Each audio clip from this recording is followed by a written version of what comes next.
Okay, this is a quick little update. I haven't gotten a lot done this week on this project. A lot of distractions at work and a bunch of other things going on, and I won't be able to work on this for another week or so because I've got company coming in from out of town. So this is the slow process of starting to put things back in.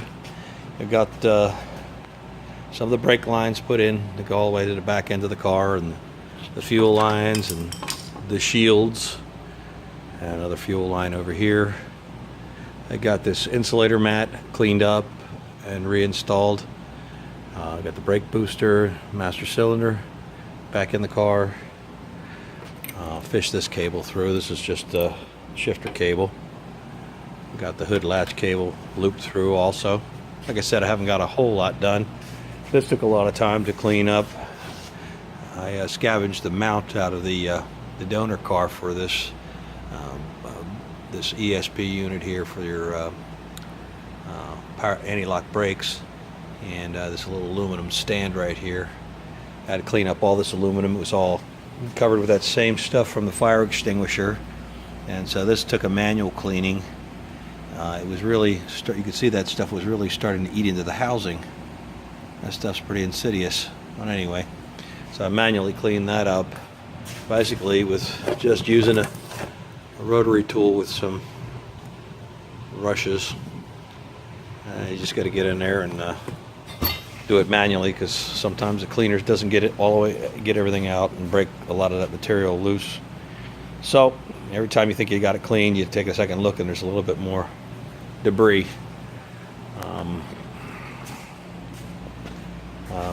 Gotten onto the car here a little bit, and like I said, I ran the lines from the front to the rear for the two fuel lines, the fuel return line, and the brake lines running to the back of the car.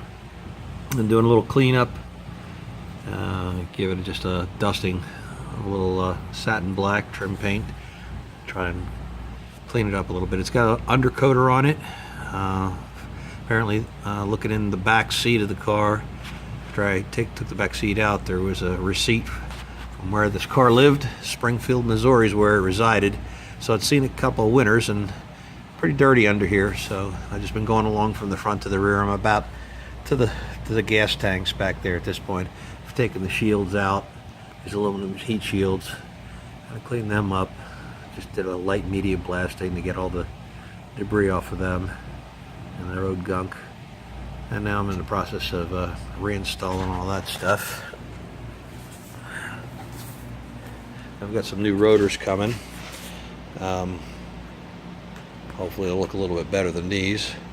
And I also have a lowering kit, a spring lowering kit, which learning as I go. This is a automatic transmission, so it doesn't have the ride dampeners, which are the I guess they call them Nivo mats or something like that, which if you have a 6-speed manual and you're putting lowering springs in, you basically have to go ahead and change the shocks out too, because the Nivo mats take a lot of the load. They're actually been used for vans and things like that as load levelers. So they use them on the 6-speed because it helps to dampen some of the hard shifts and so forth, and keeps the wheel hop to a minimum with the Nivo mats, keeps the tires planted on the ground, kind of a positive thing. But if you put lowering springs in with the Nivo mats, it'll just stay at the same height, because they'll compensate for the lack of support from the new lowering springs. So it's important to know, if you've got a 6-speed and you're going to put in some lowering springs, that you're going to have to invest in shock absorbers to go along with that setup. Just been doing a little bit more and nooks and crannies on the motor. Cleaned up and painted up the valve covers.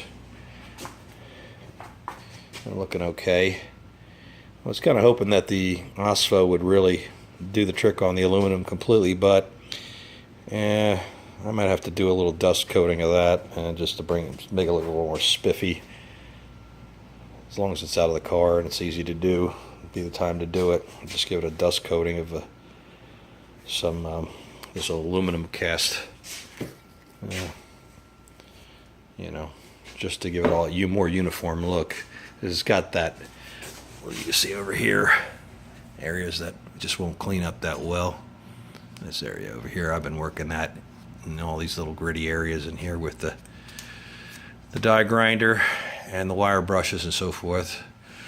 But like I said, while it's out of the car, I might as well clean it up a little bit better than that. Got this cleaned up pretty good. This is the plastic manifold. That doesn't look too horrible. And again, I've got a couple of shields. I've got a media blast. I go around. There's one still on the car right there that shields the rubber mounts for the motor mounts.